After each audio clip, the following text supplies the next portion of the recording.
Audiobook, The Family in Kyoto, One Japanese Girl Got Freedom by Hitomi Woods on sale at online stores or apps. Apple Books, Google Play, Audible, 43 available distributors in total.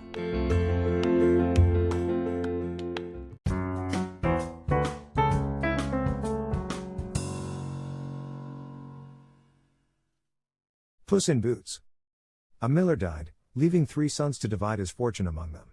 The eldest took the mill and the land around it, the second took the flocks and herds, and then there was nothing left for the third son, Jack, but 3 bits of silver money, and a little cat that lived in the mill. "This is all very well," said Jack, "and the cat is a fine little cat and can feed on the mice it catches, but I do not see how I am to live on 3 pieces of money." "Oh," answered his brothers, "you will have to start out in the world and do the best you can for yourself." Jack took the little cat and started out. "Do not be uneasy, master," said the little cat. "You have 3 silver pieces. Take them and buy me a little pair of boots and a bag, and I will make your fortune for you." Jack did not like to spend his money on a pair of boots for a cat, but he knew he was a wise little animal, so he did as he said. He went to a tailor, and for the 3 pieces of silver the tailor made him the prettiest pair of little boots that ever were seen, and when Puss drew them on they fitted exactly. The tailor also gave Jack an old bag that lay in the corner, and for which he had no use. Puss led Jack off into the country, and then he bade him sit down by the roadside and wait for his return. The little cat ran off into a wood nearby, where there were a great many rabbit holes, and there he managed to catch 2 fine fat rabbits. He put the rabbits in the bag and trotted away in his neat little boots until he came to the king's palace. There he asked to see the king, and a cat in boots was such a strange sight that he was at once brought before his majesty. The courtiers nudged each other and laughed when the cat came into court, but Puss marched up to the king and bowed low before him. "Your Majesty, my master, the Marquis of Carabas, has sent you a present of these 2 fine fat rabbits for your supper," said he, and he took out the rabbits and presented them to the king. The king was very much pleased. He ordered a piece of money to be given to Puss, and bade the little animal thank his master for the fine present he had sent. Puss ran back to where Jack was waiting, and gave him the piece of money. "There," he said. "That is enough to pay for a bed and a supper at the inn." The next day Puss set off for the forest again, and this time it was a pair of fine fat partridges that he caught and carried to the king. "They are sent by my master, the Marquis of Carabas," said Puss. Again the king sent his thanks to the Marquis, and gave Puss a piece of money, which the little cat carried back to his master, and it was enough to buy Jack food and lodging. So it went on day after day.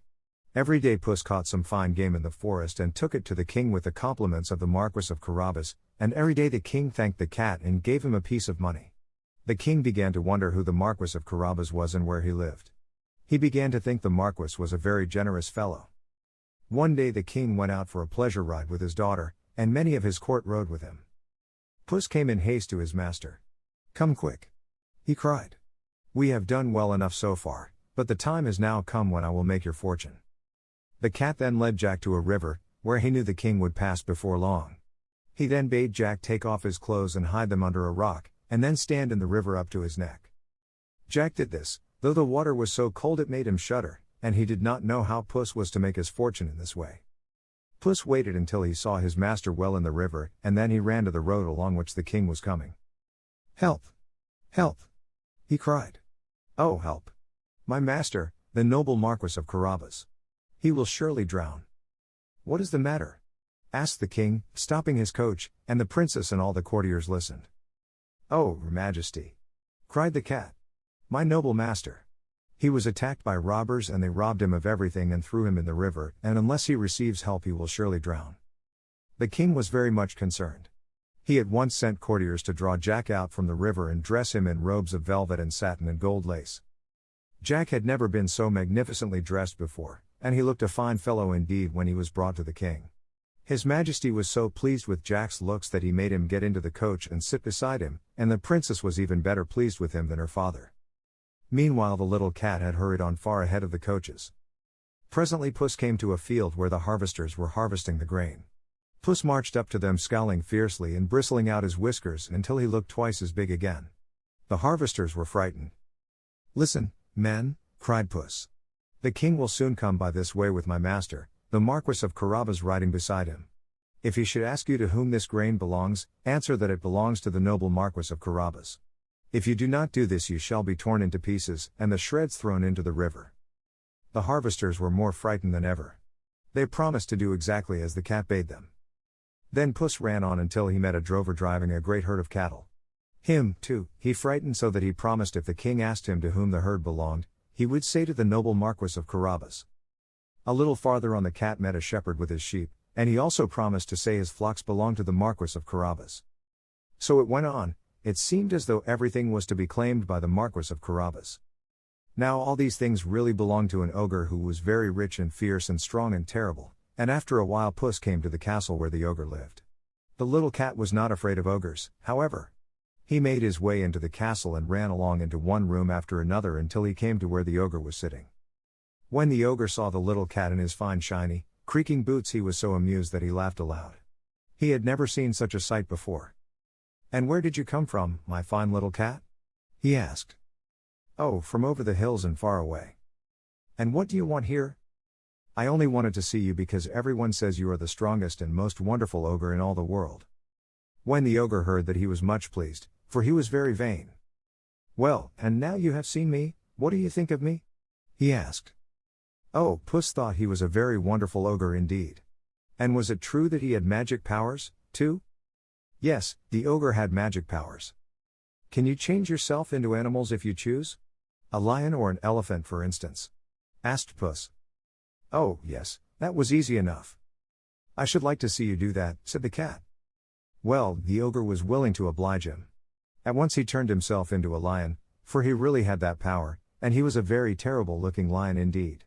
He roared and lashed his tail and his mane bristled. The ogre changes himself into a lion. Puss was so terrified that he sprang through the window and scrambled up the roof, though he almost slipped and fell on account of the boots. There he sat spitting and trembling. Then the ogre turned himself back into his own shape, and he laughed and laughed. "Come back, Puss," he called, "I will not hurt you, but now you see that everything they told you was true." Puss came scrambling back into the room, and he looked very meek and timid. "Yes, I see it was all true," he said. "But, Mr. Ogre, could you turn yourself into a small animal as well? That must be a great deal harder. Could you turn yourself into a mouse?" Yes, the ogre could do that, too, and at once he turned himself into a mouse, and ran, scampering gaily about the room. But he did not scamper long. Psst. With a bound, Puss caught him and swallowed him down in a moment before he could even squeak, and that was the end of the ogre. Meanwhile the king and the princess and Jack were rolling along together in the fine coach and talking pleasantly together. The king was so pleased with Jack's talk that he told the coachman to drive slowly, so they could have the more time together. Presently they came to the field of grain where the harvesters were at work. "That is a fine field of grain," said the king, and he leaned from the coach and called to the harvesters to know to whom the grain belonged. "To the noble Marquis of Carabas," answered the harvesters. The king turned to Jack. "My dear Marquis, why did you not tell me it belonged to you?" "I had forgotten," answered Jack. Soon after they came to the drover. The king admired the herd of cattle and asked the drover to whom they belonged. "To the noble Marquis of Carabas," answered the drover. The king turned to Jack, and complimented him upon his herds. He began to think the Marquis must be very rich. Then they came to the shepherd, and it was the same thing, his flocks belonged to the Marquis of Carabas. In the forest the woodsman said the wood belonged to the Marquis. It seemed as though the Marquis were richer than the king himself. At last they came to the ogre's grand castle, and the king asked Jack to whom it belonged. Before Jack could answer, the doors were thrown open, and the little cat ran out into the road. "Welcome, welcome, your majesty," he cried. "Welcome to the castle of the Marquis of Carabas." "So this is where you live," said the king. "Yes, this is where I live," answered Jack.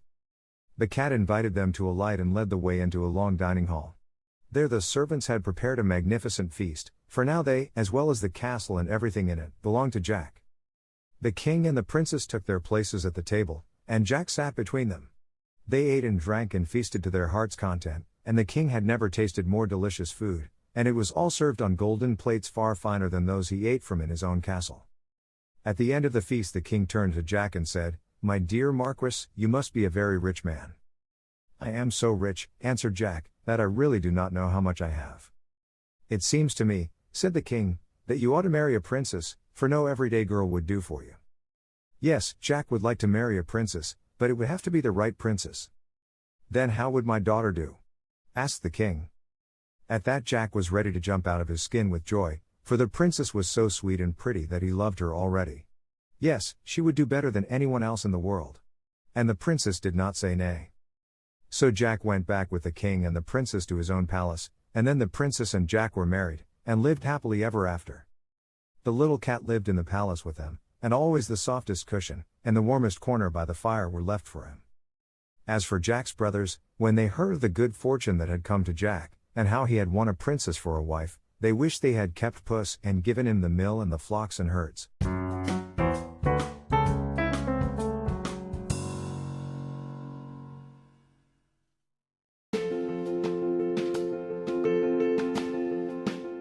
Audiobook, The Family in Kyoto, One Japanese Girl Got Freedom by Hitomi Woods on sale at online stores or apps.